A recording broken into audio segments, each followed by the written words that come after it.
Assalamualaikum warahmatullahi wabarakatuh. Alhamdulillahirabbil alamin. Kali ini kita bertemu pada materi kuliah filsafat ilmu dan bioetika. Dalam kesempatan kali ini kita akan membahas tentang berpikir ilmiah. Namun sebelumnya kita perlu mengetahui terlebih dahulu apa itu sebenarnya berpikir. Nah, berpikir adalah menggunakan akal budi untuk mempertimbangkan dan memutuskan sesuatu. Bisa juga dikatakan bahwa berpikir merupakan sebuah proses tertentu yang dilakukan akal budi dalam memahami, mempertimbangkan, menganalisa, meneliti, menerangkan, dan memikirkan sesuatu dengan jalan tertentu atau langkah-langkah tertentu sehingga sampai pada sebuah kesimpulan yang benar. Nah, sedangkan ilmiah yakni bersifat ilmu secara ilmu pengetahuan, memenuhi syarat kaidah ilmu pengetahuan.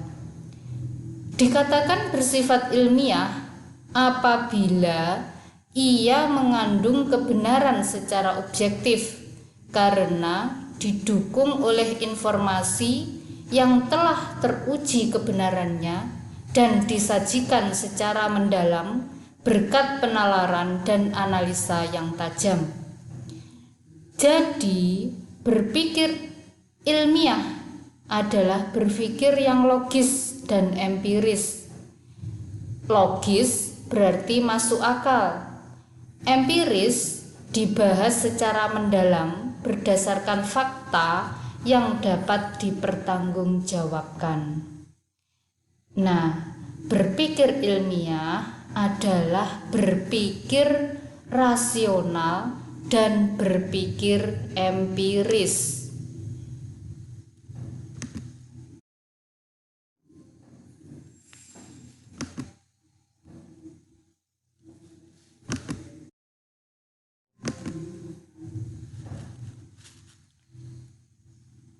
Nah, itu ada istilah empiri, ada penalaran. Nah, apa itu penalaran? Penalaran adalah suatu proses berpikir yang bertolak dari pengalaman indera atau pengamatan empirik yang menghasilkan sejumlah konsep dan pengertian. Berdasarkan pengamatan yang sejenis, juga akan terbentuk proposisi-proposisi yang sejenis berdasarkan sejumlah proposisi yang diketahui atau dianggap benar. Orang menyimpulkan sebuah proposisi baru yang sebelumnya tidak diketahui. Proses inilah yang disebut menalar. Nah, dalam penalaran, proposisi yang dijadikan dasar penyimpulan disebut dengan premis atau antecedents dan hasil kesimpulannya disebut dengan konklusi atau consequence. Nah, sebagai contoh, tahap empiri itu dalam mengetahui gejala alam. Nah, awalnya orang memandang bahwa bumi adalah pusat dari alam semesta atau tata surya. Pandangan ini berkembang pada sekitar 600 tahun sebelum Masehi.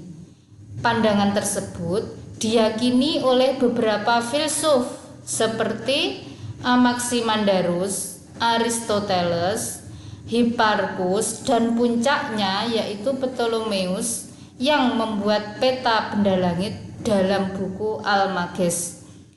Nah, ia berpandangan bahwa bumi adalah diam dan benda langit lain bergerak mengitari bumi berdasarkan pengamatan matahari yang terbit dari timur dan tenggelam di barat. Paham tersebut disetujui oleh beberapa kalangan pada masa itu. pandangan tersebut dikenal dengan konsep geosentris. Nah, kemudian empiris ini terus berkembang menuju tahap teoritis. Nah, manusia berusaha untuk menarik penalaran rangkaian gejala alam. Nah, mereka memandang bahwa matahari adalah pusat peredaran benda langit. Teori ini dipopulerkan oleh Nicolaus Copernicus, seorang astronom asal Polandia. Mereka meyakini bahwa matahari adalah pusat tata surya dan benda langit lain berputar mengelilingi matahari. Inilah yang disebut dengan konsep heliosentris. Nah, pengakuan pandangan ini diperkuat dengan penelitian yang dilakukan oleh Galileo Galilei tentang mekanika gerak planet, dan yang terakhir Johannes Kepler menghasilkan 3 hukum Kepler yang berkaitan dengan peredaran planet di tata surya. Kesimpulan bahwa lintasan planet-planet bukan lingkaran diambil karena berdasarkan pengamatan. Ternyata jarak suatu planet ke matahari selama periode revolusinya tidak tetap, melainkan berubah-ubah. Kadang-kadang menjauh, kadang-kadang juga mendekat.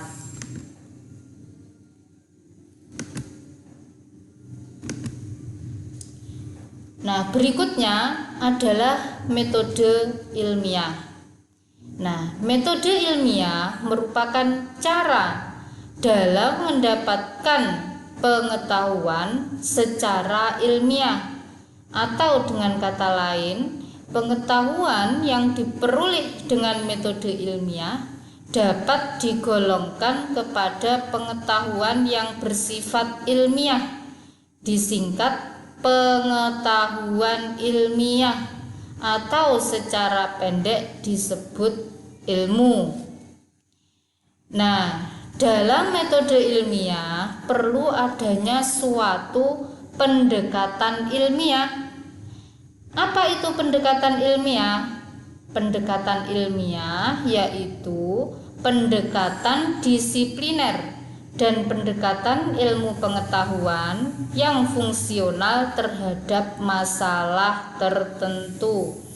Nah, pendekatan ilmiah wujudnya adalah metode ilmiah. Dalam hal ini ada 2 pendekatan yang digunakan, yaitu pendekatan rasionalisme dan pendekatan empirisme. Nah, pendekatan rasionalisme merupakan suatu pendekatan yang menyusun pengetahuan secara konsisten dan kumulatif berdasarkan pengetahuan yang telah tersusun sebelumnya.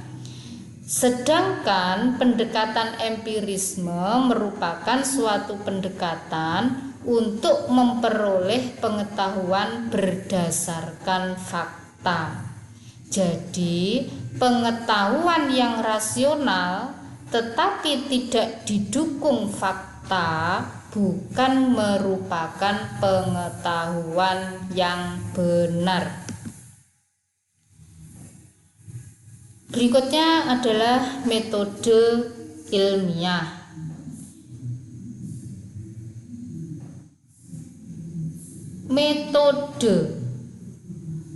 Metode ilmiah itu adalah menggabungkan antara pendekatan rasionalisme dan empirisme sehingga pengetahuan ilmiah atau ilmu itu mempunyai 2 kriteria utama. Nah, kriterianya apa? Bisa dikatakan sebagai metode ilmiah yaitu yang pertama adanya konsistensi pengetahuan baru atau berikutnya dengan pengetahuan-pengetahuan sebelumnya, sehingga secara kumulatif dapat mengembangkan pengetahuan yang telah ada. Nah, kriteria yang kedua yaitu adanya kesesuaian antara pengetahuan yang dikembangkan dengan fakta atau fenomena empiris. Berikutnya adalah metode ilmiah. Nah, metode ilmiah itu merupakan suatu langkah-langkah dalam memproses pengetahuan ilmiah melalui penggabungan cara berpikir rasional dan empiris dengan jalan membangun jembatan penghubung dalam bentuk pengajuan hipotesis. Nah, dalam metode ilmiah, cara kerja atau prosedur untuk dapat memahami suatu objek atau fenomena sesuai dengan syarat-syarat yang dituntut ilmu berdasarkan berpikir ilmiah. Nah, jadi pada metode ilmiah itu harus ada kegiatan keilmuan, sehingga dengan adanya kegiatan keilmuan itu maka bisa menghasilkan kebenaran ilmiah. Metode ilmiah pada hakikatnya merupakan langkah-langkah yang berporoskan troika, yaitu yang pertama adalah penyusunan kerangka berpikir secara logika deduktif. Yang kedua adalah pengajuan hipotesis. Nah, ini akan menghasilkan kesimpulan kerangka berpikir. Sedangkan yang ketiga adalah pengujian atau verifikasi hipotesis. Nah, metode ilmiah itu dikenal juga dengan proses logiko-hipotetiko-verifikatif atau dedukto-hipotetiko-verifikatif. Nah, prinsip logiko-hipotetiko-verifikatif itu mengandung makna bahwa suatu penalaran ilmiah harus mempergunakan logika tertentu, sehingga prinsip tersebut yang pertama harus konsisten dengan teori sebelumnya, sehingga tidak memungkinkan terjadinya pertentangan dengan teori lain secara keseluruhan. Yang kedua, harus cocok dengan fakta-fakta empiris, sebab teori yang bagaimanapun konsistennya jika tidak didukung oleh pengujian empiris tidak dapat diterima kebenarannya secara ilmiah. Dalam rangka pengujian empiris tersebutlah prinsip hipotetiko diperlukan untuk membuat dugaan sementara terhadap permasalahan yang sedang dihadapi, yang disebut dengan hipotesis.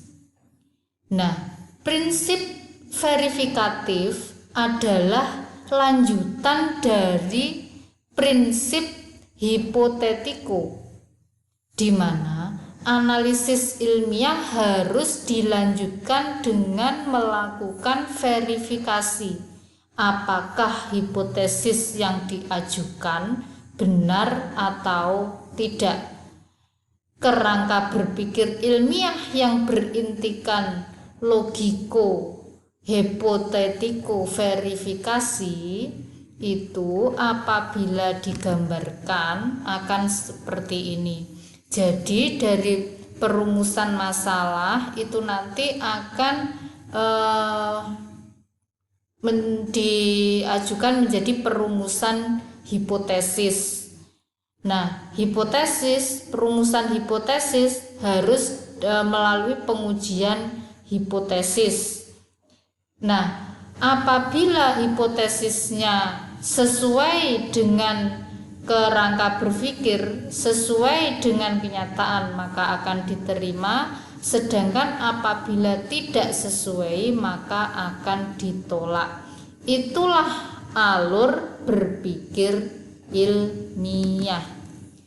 Nah, alur berpikir ilmiah itu merupakan suatu alur berpikir yang tercakup dalam metode ilmiah.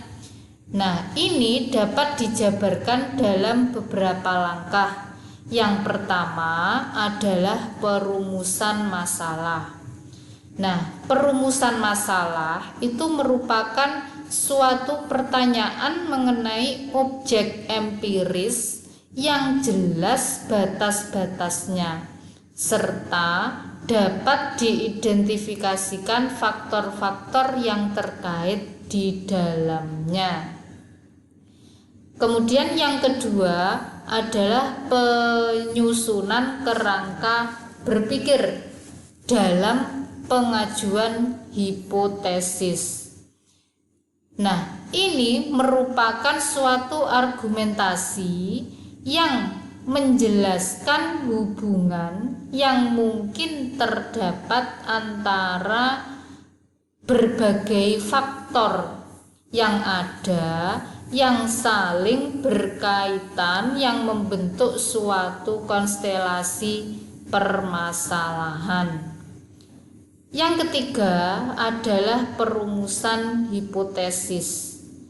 Nah, rumusan hipotesis itu merupakan suatu jawaban sementara atau dugaan jawaban pertanyaan yang diajukan, yang materinya merupakan kesimpulan dari kerangka berpikir yang dikembangkan.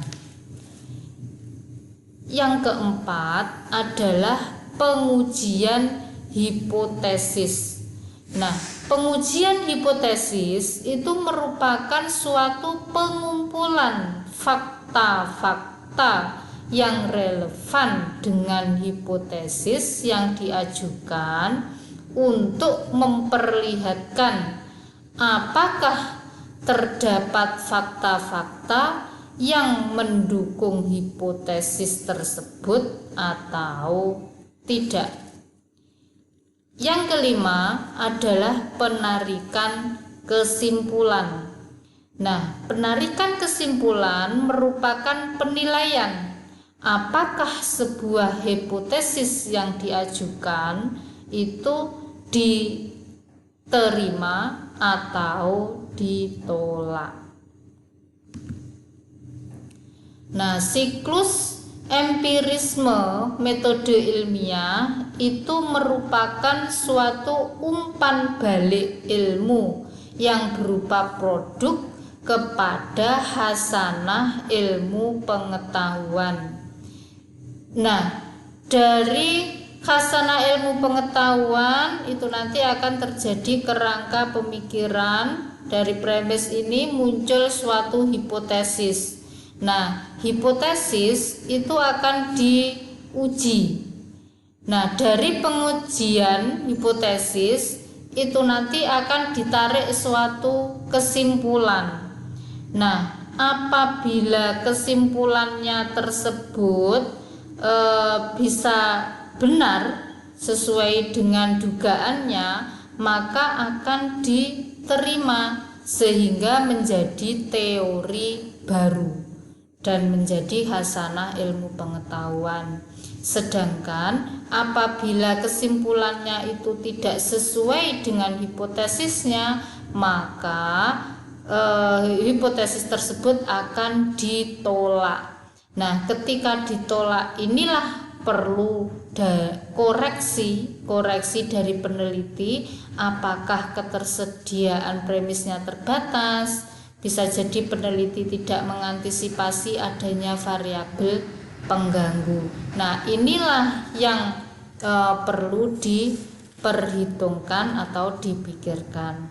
Nah, itu merupakan suatu proses berstruktur dari fungsi setiap unsur terkait apakah struktur penelitian ilmiah maupun struktur penulisan ilmiah.